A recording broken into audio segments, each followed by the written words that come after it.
వదల ప్రస్తుతం Amazon ప్రైమ్‌లో streaming అవుతుంది. మూవీ చూసిన తర్వాత నా ఎక్స్‌పీరియన్స్ ఒక్క మాటలో చెప్పాలంటే, మూవీ పేరు 'వదల' కాదు 'వదిలేయండ్రా బాబు' అని పెట్టాల్సిందే. ఇన్ డెప్త్ రివ్యూలోకి వెళ్ళే ముందు కొత్తగా మన ఛానల్‌కి ఎవరైనా వచ్చినట్లయితే సబ్స్క్రైబ్ చేసుకోవడం మాత్రం మర్చిపోకండి. అసలు ఇది సినిమాలా అనిపించలేదు. ఒక షార్ట్ ఫిల్మ్‌కి సరిపడే స్టోరీని తీసుకొచ్చి దాదాపుగా 2 గంటలు మనల్ని చంపేశారు. నిజం చెప్పాలంటే దీనికంటే నేరాలు ఘోరాల్లో వచ్చే స్టోరీసే బాగుంటాయి కదరా బాబు అనిపించింది. అంత వరస్ట్‌గా ఉంది మూవీ.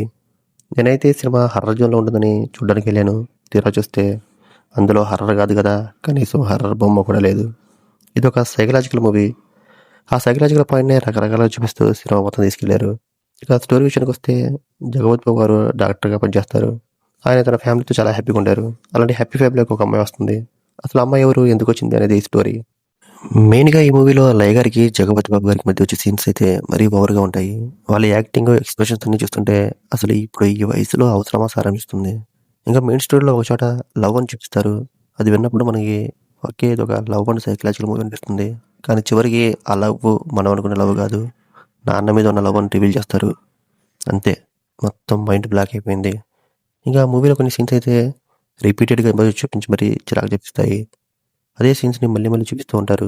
ముఖ్యంగా 'యూ ఆర్ మై వరల్డ్' అంటూ వచ్చే సీన్ అయితే ఒక్కటంటే ఒక్క సీన్ కూడా బాలేదు. అసలు ఎందుకు మళ్ళీ మళ్ళీ చూపిస్తున్నారో అర్థం కాలేదు. ఇక సాంగ్స్ గురించి అయితే అసలు సంబంధం లేకుండా సాంగ్స్ వస్తూనే ఉంటాయి. ఒక సాంగ్ వస్తుంది. తర్వాత స్టోరీకి ఏదో కనెక్షన్ ఉంటుందేమో అనుకుంటాం. కానీ క్లైమాక్స్ రివీల్ చేసిన దానికి ఆ సాంగ్‌కి అసలు సంబంధం ఉండదు. మూవీ స్క్రీన్ ప్లే అయితే సీరియల్ కంటే దారుణంగా వెళ్తుంది. ఒక సీన్ నుంచి ఇంకో సీన్‌కి వెళ్ళే విధానం గానీ, స్టోరీని రివీల్ చేసే విధానం గానీ ఎక్కడా స్మూత్‌గా అనిపించదు. ఆడియన్స్‌కి క్యూరియాసిటీ క్రియేట్ చేయాల్సింది పోయి ఇంకెప్పుడైపోతుందిరా బాబు అనే ఫీలింగ్ వస్తుంది. ఇంకా పర్ఫార్మెన్స్ విషయానికొస్తే అందరూ ఒక రూపాయి యాక్టింగ్ చేసినట్టు ఉంది. మూవీలో చేసే యాక్టింగ్ కాదు, స్టేజ్ పర్ఫార్మెన్స్ యాక్టింగ్ అంటారు కదా! అలా ఉంది. ఎక్స్‌ప్రెషన్స్, డైలాగ్ డెలివరీ అన్నీ చాలా ఆర్టిఫిషియల్‌గా అనిపించాయి. ఏ క్యారెక్టర్ కూడా మనకి కనెక్ట్ అవ్వదు. ఇక ఈ సినిమా గురించి ఒక ఫన్నీ విషయం చెప్పాలి. నిజం చెప్పాలంటే మూవీ చూసిన తర్వాత నేను మూవీ ట్రైలర్ చూశాను.